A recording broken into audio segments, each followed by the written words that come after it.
When you think of survival games, what are the first few games that come to mind? Some of the few games that may come to mind may be Rust, Raft, Dead by Daylight, DayZ, The Forest, and of course, most popularly, Minecraft. But in my opinion, I feel that there is one game that is quite underrated in the genre that not many people seem to be talking about, that game being 7 Days to Die. With over 12 million copies of the game being sold on console and Steam, 7 Days to Die has garnered its own dedicated fanbase. Although this game doesn't bloom as much as other games may in the genre, I'd like to take a moment to talk about the rough start to the more refined evolution of the game throughout the years, as well as aspects of the game that transcended into being one of the best survival games in the genre, in my humble opinion. So sit back, grab yourself a can of sham and a cold one, while I go through the evolution and the intriguing hidden lore of 7 Days to Die.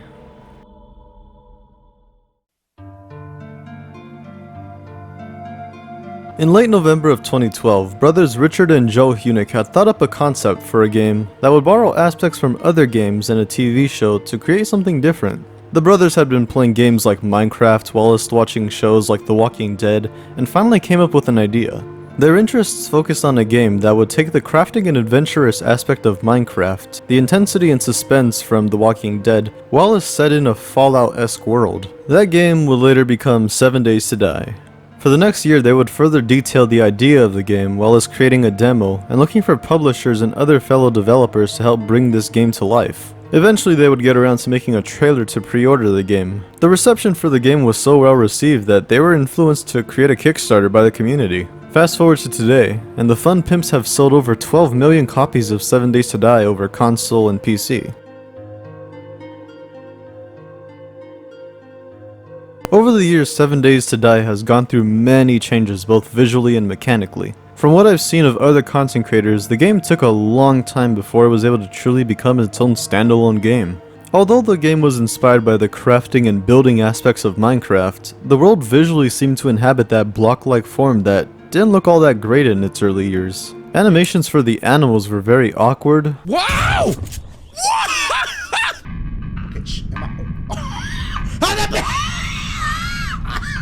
Overall, the graphics looked very bland and lacking in detail. However, the game was still in its early stages and still hasn't been declared as a confirmed full release till this day. Reviews from the earlier years of the game weren't exactly giving the game its proper due cause the game wasn't even stable yet. Or if you're the person who gave the IGN review, then you just plain suck at the game. He didn't even get the tutorials out of the way, and he's hitting a zombie with his fist. Melee combat is a dull affair that barely feels different from harvesting, aside from the dwindling health bar. I feel like I need to draw attention to this. Although, criticism and ideas were brought to the attention of the Fun Pimps, and ever since then, we've gotten almost a completely different game visually and with a change in mechanics. From the layout of the title screen with its OG music to the modern day title and music, most effectively, and most needed, was the visual change of the gameplay. Gone is the bland look of the land with the block-like landscape, and in with a more detailed texture to land, items, and animals with an earth that, even though is still made up of blocks, is blended in more focused to make a more realistic type of visual of our world. Even though some of the animations for animals and zombies can be quite janky at times. I probably weakened him for you. Sure. Okay, everybody pretend like you didn't see that. Especially the vehicles. I can't stress how bugged sometimes the vehicles are. They have and are continuing to improve. Before, 7 used to emulate the block-like landscape and crafting style of Minecraft to a painful degree, to now a more polished and different direction that improves more with every new update. And of course, the change in look of the landscape came with new change in zombie and animal textures. As we wait for new updates of the game, we'll see leaks for upcoming zombie textures as well as new guns from the Fun Pimps themselves. Before I move on to the next topic, I would like to take a moment to talk about the dilemma regarding 7 Days to Die on console. For those who may be curious console users themselves, as I see it pop up a lot in their comments section, no matter how many times they've addressed it. As most fans of the games in its early years know, Telltale first published the game back in its day, widely on console. However, with this came its long-term issue. See, when Telltale went out of business, they took with them the rights to 7 Days to Die on console. In that time, the Fun Pimps decided to shift their focus to PC players while trying to recover the game for console. Adding better items and weapons, working on new textures and zombie AI, that would be a big turning point for the game on PC. The Fun Pimps are still in the process of getting the game's rights back on console, and are anticipating that they'll get it back, but for the more newer systems. Long story short, we have every desire to bring it back to console. It may be the PS5 and the Xbox Scarlet that it comes onto, and if all possible, we can give current owners a discount or some other incentive for saying, hey, thanks for sticking with us, we will. But a lot of that has to do with Sony and Microsoft's cooperation in those areas. In 7 Days to Die, your character awakens in Navasgate, Arizona, one of the last places for survivors to strive in a world described as Earth after a Third World War has left civilization in ruins, and an unknown virus has turned other survivors of the fallout into zombies. Your goal is to find weapons and tools scattered throughout the zombie-infested land, and find or make your own shelter for a base. Zombies become more faster and stronger at night, and on every 7th day, a blood moon arrives, making zombies much more stronger. And with their heightened awareness, a horde of zombies will charge at your base with one purpose: killing you. There's a bit more hidden lore to find, but you will only get to see it once you start exploring further into the gameplay. So with that being said, let's get into the gameplay. As mentioned before, your character awakens in a world, and the first course of action is to craft or find your basic survival supplies. This could either be from doing your basic survival guide, or to simply looking around various POIs to find food, weapons, and other supplies. The world you play in can either be a pre-generated world or a new seed. There's many settings to help you decide just about every factor of how difficult or easy you want each day to be.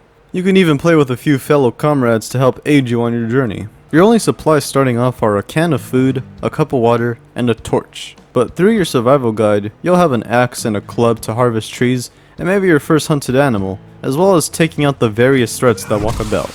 You'll have a bow as well, but after failing to hit a bunny and trying to kill one zombie,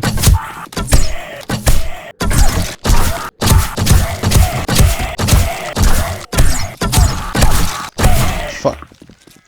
Okay, you know what? You realize it's better if you just scrap it and stick with the club. As for the torch, it's really just for lighting up wherever you go, not really a worthy weapon to sexually... Okay. Ideally, you want to find a gun, usually a blunderbuss immediately on day 1 to put up with the fallen survivors now turned zombies. If you're lucky though, you may just find a toilet pistol while looting random POIs. Ammo is usually really easy to find throughout the world, but you really only want to consider using it at nighttime, or in more dangerous POIs overrun with zombies. Other threats include wild animals such as bears, wolves, mountain lions, snakes, boars, and coyotes. Worse than the regular zombies and animals though, are the zombie animals, which you'll occasionally run into a reanimated vulture, Doberman, or a bear. Although these threats are more easier to deal with during the day, you want to make sure that you use that time to get equipped with weapons, clothing, armor, and supplies. Every armor, tool, and weapon has a leveling system to them. The higher the level a weapon or tool is, the more mods it could hold, the more damage it gives, and the less stamina it takes up to use. Many weapons will perform the same task, but sometimes better with an increase in stamina. So even though you probably just got comfortable using a weapon for a while, you'll sell it or scrap it the second you find something better. Almost every POI has a spot where it keeps the main loot. This is where you'll find crates in a secure chest. These crates have anything from heals, food, drinks, and other supplies, and the chests can have weapons, mods, ammo, schematics, and skill books. As you walk around looting and killing various zombies, you want to keep an eye out on your hunger and thirst level. If you haven't eaten or drinking in a while, your overall stamina will decrease, and in this game, stamina is so very important. It's what allows you to mine, fight, and run. 3 of the things you'll need to do a lot of throughout the game. You can find different types of beverages throughout the world in crates, kitchens, and toilets. Some drinks will recover more than others, as well as boosting a certain stat for a limited time. You can find food in crates, kitchens, becoming a farmer by harvesting different crops, or through hunting wild animals. Starting off having many things in your inventory will slow you down, and the game encourages you to carry only what you feel is necessary, and sell the things you could probably travel without. This is where Trader Joe's comes in. Not that one. Where you can sell and buy various items to welcoming... Thank you so much. Hey, come again. or unwelcoming traders. Beat it, fucker. Bitch, I will take my business elsewhere if I want to. I will too. I swear to The 5 different traders you will encounter are Trader Bob, Trader Hugh, Trader Jen, Trader Rect, and finally, the Trader Joe himself. Each with different personalities to give this seemingly dead world a bit more life. This is a good way for you to sell a good load of seemingly mundane, expendable, useless supplies and junk, and get one big stack of Duke coins to buy anything from better weapons, armor, food, drinks, meds, and even vehicles to travel faster and carry more stuff. These vehicles can be anything from a bicycle to a motorbike, a motorcycle to a 4x4 truck, and finally the gyrocopter. You can always craft these vehicles after reading certain schematics or reaching a certain perk, but if you're stacked with Duke coins, you can always just buy them. These vehicles are the very fun point in the game, not because it gets you from point A to point B very quickly, but because you can run shit over. Good. Oh shit, go live! No, it ain't. Anymore. Once you have some decent supplies, you want to find a place that you'll be able to stay the oncoming nights in, or build your own shelter from scratch. The goal of this shelter is to guarantee you will have a safe place to keep zombies out, cause once nighttime comes around and you hear that sinister tune, the zombies become faster, stronger, and depending on the difficulty, too much of a threat to even try fighting. When morning comes, the zombies will go back to their less hostile movement, where you can explore more POIs again, just a tad bit safer. The next few days will seemingly look the same, but as you level up and get stronger, so do the zombies, so never feel like you're 100% safe. They gave the zombies jiggle physics. When you level up, you will have points to put into certain perks that will help you specialize in one of the many mechanics in the game. From being better with weapons and tools, to using healing supplies more efficiently. From dealing more sneak damage to zombies, to heightening your senses to track animals for better hunting. Other things that will help you better your stats in crafting are the various food, weapon, armor, and mod schematics and skill books. These will help you learn to craft better food to eat, better armor to defend yourself, mods to improve both your weapon and armor, and the vehicles previously mentioned. And finally teach you more additional skills to improve your combat, mining and harvesting, looting, and much more. Learning all the volumes from a specific skill book series will also give you an extra feature. Like if you learn all the skills for a Magnum revolver, your shots will pierce through multiple enemies with one bullet. As you go through the days and level up, the game stage rises, which means more tougher and newer zombies will appear. Some of these zombies being spider zombies, which will jump out at you for a quicker attack,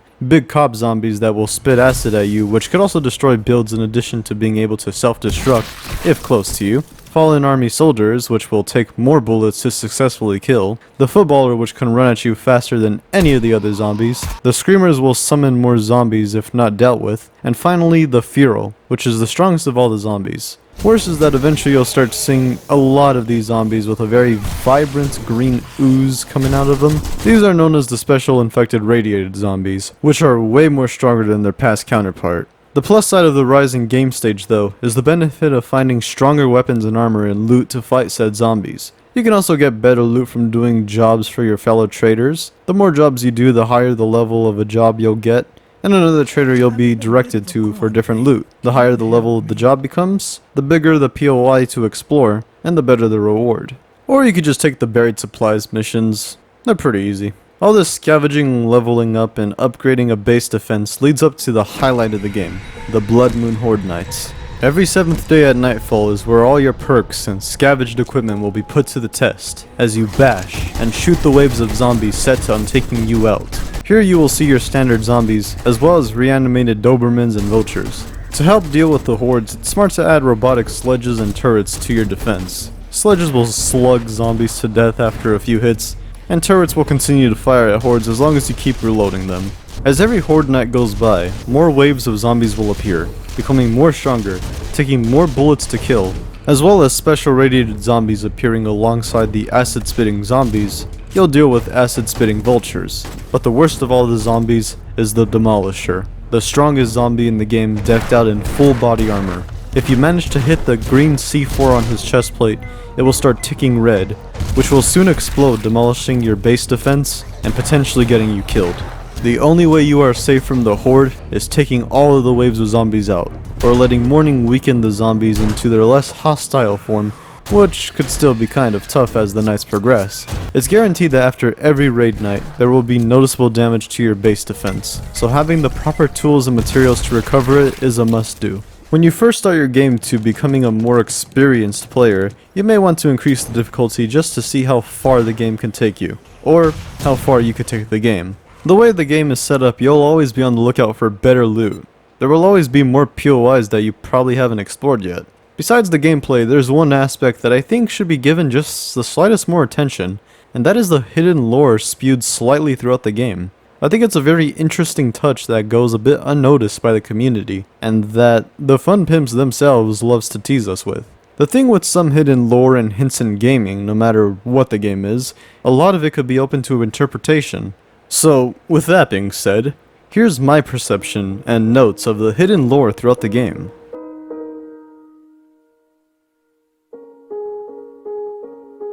In recent updates of the game, a bit more of the story has been presented when you waken in your world. You're left with a note left by another fellow survivor named Noah, that describes how you were basically a survivor stripped of all your past belongings by a person who seems to rule over other survivors, the person in question only being referred to as the Duke.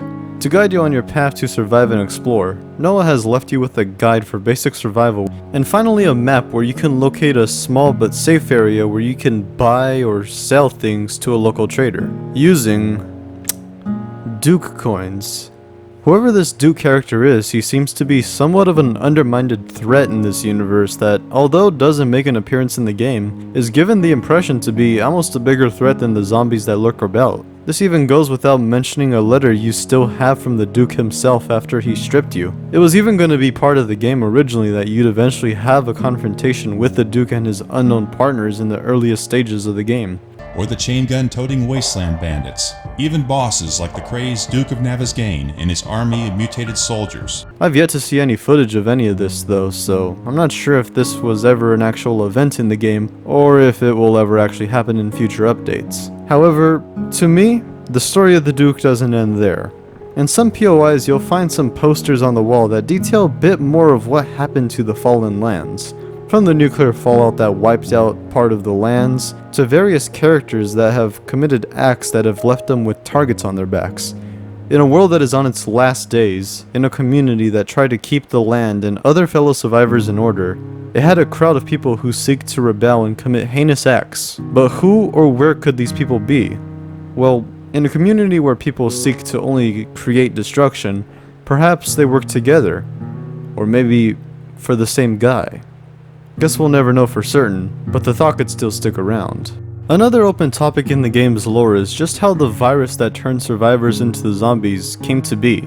And after looting certain POIs, you'll start finding the zombies in laboratories. I'm not just talking about lab zombies, but rather zombies in test tubes. Zombies that, before when they were still survivors, were test subjects. Given that the condition of the building is still standing, and power works in this building compared to other areas of the world that are basically destroyed and withered, we can only assume that this is a last-ditch effort to find a cure for why people were turning. And yes, I'm implying that people would just randomly turn without having to have been bitten. After the nuclear fallout of World War III, nearby citizens would suffer from the pollution in the air. People at a rapid pace were turning, thus causing civilization to fall apart so drastically. However, few people seemed to live easily as if they were immune to the virus. Researchers ended up taking random people from their homes in hopes to find at least one person that was immune, to hopefully find something to fight or understand the virus. Unfortunately, the test subjects as well as the researchers, other survivors, and some of the animal life would later succumb to the virus. The last bit of lore is a part of a theory that I've came up with about the going-ons in Navezgane. There is a setting in the game to enable loot drops, and you could set this to a various amount of days when it would drop again. But who was the person dropping these supplies in random locations? Often in these loot drops you'll find food, drinks, meds, and various tools. Kind of like the stuff at the start of your journey. That's right. I'm implying that the person dropping these loot drops is Noah. The same Good Samaritan who helped you out when you were stripped of all your belongings at the start, continues to drop supplies every now and then. But why does he drop them so often? After a while of going back and forth for loot drops in random locations, it can be quite bothersome. Well, That's because no one knows that there's more survivors, not just you. But survivors you never see. Survivors that you only see when it's too late. These carcasses on the ground that you might not think much of at first hold a bit more detail to the hidden lore than you think. Most would assume that you turn into a zombie if you get bitten or killed by a zombie. I beg to differ. See, when you die in this game, you get really fucked up. A group of zombies will start consuming you, and anything that is left comes back to life. However, I doubt that these zombies are willing to leave any trace of you behind. The survivors that haven't been eaten entirely are presumably the crawlers that make an appearance in the game. Yes, there are remains in various locations that indicate that people were either slayed by zombies or various animals. This is different though. A place that you swear was clean one day, later will have a carcass on it. The answer? These are recently fallen survivors. Survivors that before they could meet you, met their end from the zombies. To further tease this idea, we can imply that when you do online play with other people, these carcasses could resemble how sometimes other people just aren't as lucky or skilled to fight off the zombies that they eventually die.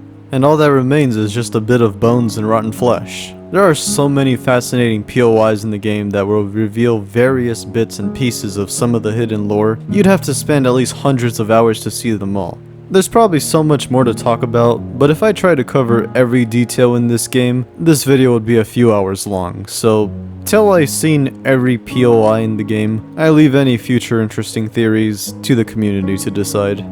So that's basically everything I have to say about 7 Days to Die. I'm not gonna lie, I kind of don't know what this video was supposed to be. I'm not sure if this video was just going to be me going over the history of the game, giving a review of the game, just talking about the lore, which I think does need a bit more spotlight on it. You know, I think there's something interesting about this game, and I feel I just want to share about it. With that being said, I hope you enjoyed the video. Be sure to subscribe to the channel if you're new. I always try putting out that premium content whenever I get the chance to make videos. I don't really do gaming content on this channel anymore, but if you want to see me play games, you could follow me at twitch.tv/rancedcoffee. It's always a good time whenever I decide to actually stream. So with all that being said, until the next video, bye bye.